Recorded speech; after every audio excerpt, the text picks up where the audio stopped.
নমস্কার, শুরু করছি রবীন্দ্রনগর নাট্যায়ুধ প্রযোজিত নাটক পঞ্চম বেদ নাট্যশাস্ত্রের কথা। ন্যাশনাল স্কুল অফ ড্রামা আয়োজিত 25তম ভারতরং মহোৎসবের বিশ্ব জনরং অনুষ্ঠানে নাট্যশাস্ত্রের ওপর রচিত নাটক পঞ্চম বেদ নাট্যশাস্ত্রের কথা। এই নাটকে অভিনয় করছেন রবীন্দ্রনগর নাট্যায়ুধের কুশীলবগণ। শুরু করছি আজকের নাটক পঞ্চম বেদ নাট্যশাস্ত্র কথা।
বলুন ঋষিবর, কি উদ্দেশ্যে এসেছেন? হে মুনিবর, আপনি যখন থেকে নাট্যশাস্ত্র রচনা করেছেন তখন থেকে আমাদের মনে অনেক প্রশ্নের উদয় হয়েছে। আমরা আমাদের এই প্রশ্নের উত্তর জানার জন্য আপনার কাছে এসেছি। হ্যাঁ মুনিবর, আমাদের এই প্রশ্নের উত্তর জানার জন্য আপনার কাছে এসেছি। প্রশ্ন করুন, সংকোচ করবেন না। মুনিবর, নাট্যশাস্ত্রের উৎপত্তি কিভাবে হলো? এর উদ্দেশ্য কি? এটা খুব ভালো প্রশ্ন করেছেন। শুধুমাত্র এটা নাটকের বিষয় নয়, এটা জীবনের একটা গভীর অর্থ প্রকাশের মাধ্যম।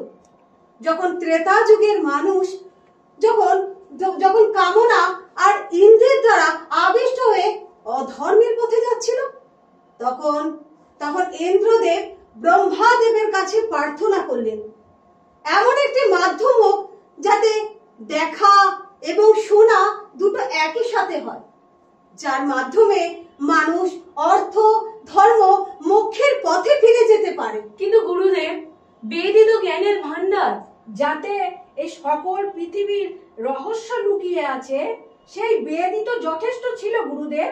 তাহলে এই নতুন বেদ কেন? কারণ এটাতে সকল বর্ণের মানুষের সহজ হয়। নাটকের মাধ্যমে যেমন শিক্ষা লাভ হয়, সেমন ধর্মেরও হয়। তাই এই শুভ উদ্দেশ্যকে সামনে রেখে ব্রহ্মাদেব এই 4টি বেদের তত্ত্ব নিয়ে নাট্যশাস্ত্র রচনা করেছেন। 4টি বেদের তত্ত্ব? সেগুলো কি কি মুনিবর? তাহলে নাটক করে শোনাচ্ছি। ওই যে আপনারা পাঠ শুনতে পাচ্ছেন, ওটা ব্রহ্মদেব ঋগ্বেদ থেকে নিয়েছেন। ঋগ্বেদ? হ্যাঁ। আর এই যে সুন্দর সঙ্গীত, এটা সামবেদ থেকে নিয়েছেন। সামবেদ? হ্যাঁ। আর অভিনয় নিয়েছেন যজুর্বেদ থেকে। যজুর্বেদ? হ্যাঁ। আর রস নিয়েছেন অথর্ববেদ থেকে। অথর্ববেদ? এই 4টি বেদের একত্রিত করে নাট্যশাস্ত্রের উৎপত্তি হয়েছে।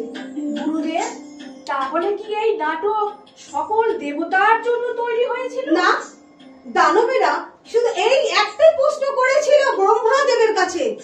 ব্রহ্মাদেব তার উত্তরে জানিয়েছিলেন নাটক সবার জন্য। নাটক দেবতা, দানব, মানুষের শুভ অশুভ কাজের প্রদর্শক। নাটক হলো দুঃখ, বেদনা আর সুখে পড়া মানুষের একটি শান্তি প্রদানকারী। এতে আছে রূপ, রস, শিল্প সমস্ত কিছুর মিলন। এমন কিছু জ্ঞান বা কর্ম নেই যেটা নাট্যশাস্ত্রে উপস্থাপন করা হয়নি।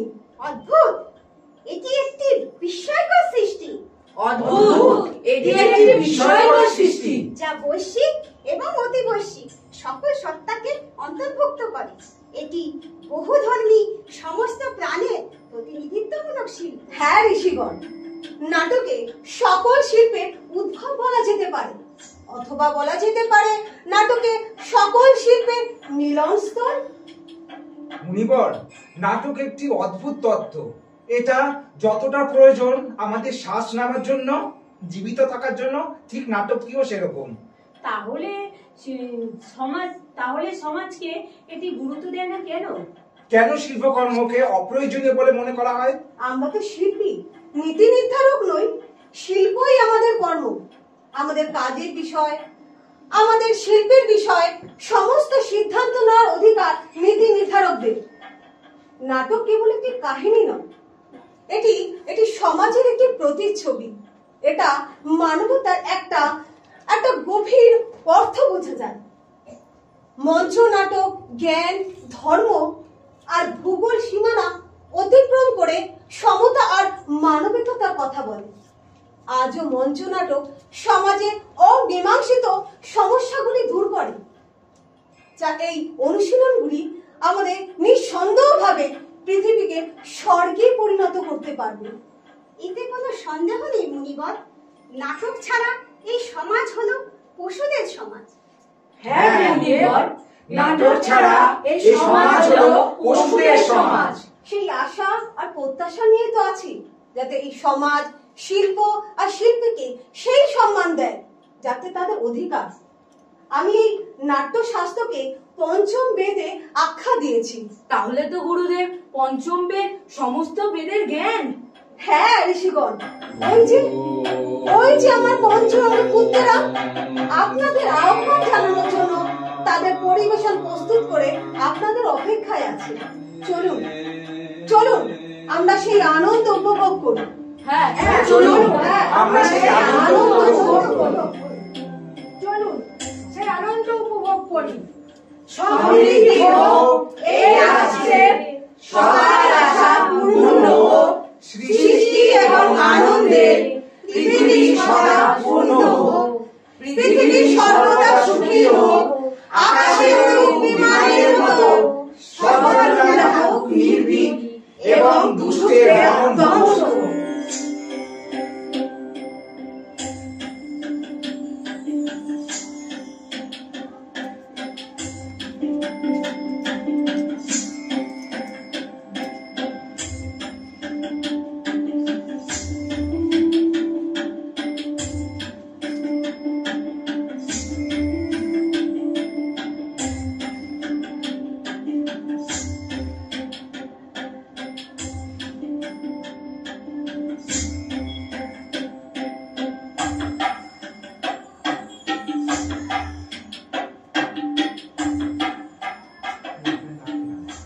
আমরা ডেকে নিচ্ছি রবীন্দ্রনগর নাট্যালয়ের কর্ণধার ডক্টর দানি কর্মকারকে।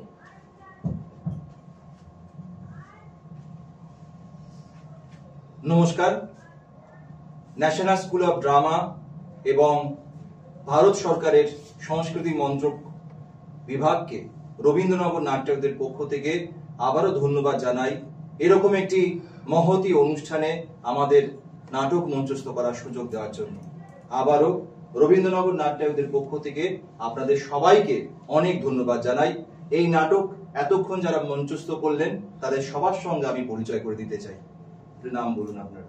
মিনু মল্লিক, বিনায়ক কর্মকার, তন্ময় চক্রবর্তী, সবিতা চ্যাটার্জি, বর্ণালী কর্মকার, সোমা মজুমদার।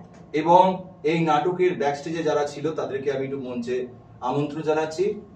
ব্যাকস্টেজ থেকে রাজদীপ সাহা এবং ঈশান কর্মকার।